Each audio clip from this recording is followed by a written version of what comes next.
What about Mr. Bean now? Have you drawn a line under him? No more Mr. Bean?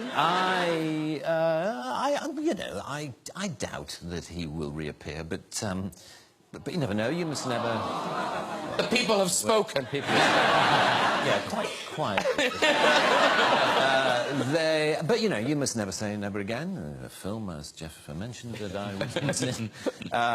So you must never say never. But, you know, there does come a point when you feel as though you've done most of what you want to do with things. So. And because it's not based on language, because it's so physical, Mr. Bean, presumably it's popular everywhere. Yeah, it is. It has what we might call a global outreach. So, like, are holidays a misery? Can you go anywhere? Well, yeah, I can't go to many places where you're not recognised. And it's the... yeah, the thing I find most tricky is when people don't recognise you particularly, but half recognise you. You know, it's that strange thing where they go... and of course that means they stare. They stare a lot. And they just look. You're sort of feeling, I wish that person wouldn't stare at me. So, you know, I'd rather just, you know, hold up a flag saying, yes. Yes, it's me. A few years ago, there was, I was in a Land Rover parts department near Peterborough, the kind of place you find me on most Saturdays. And we're waiting for car parts. And car parts, guys hang around a lot because, you know, to get a part, the guy has to go half a mile to the back of the warehouse and then come back again, and he brings it back. And he says, this is the left-hand one. Oh, you wanted a right-hand one? Sorry, I'll go. And back he goes, and it takes forever. Anyway, I was standing around with a group of guys, and I could see this guy doing that.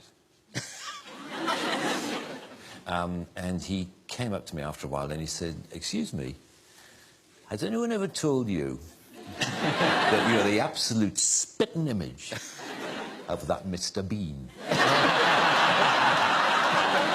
I said, well, actually, I am the actor who plays Mr. Bean. And he said,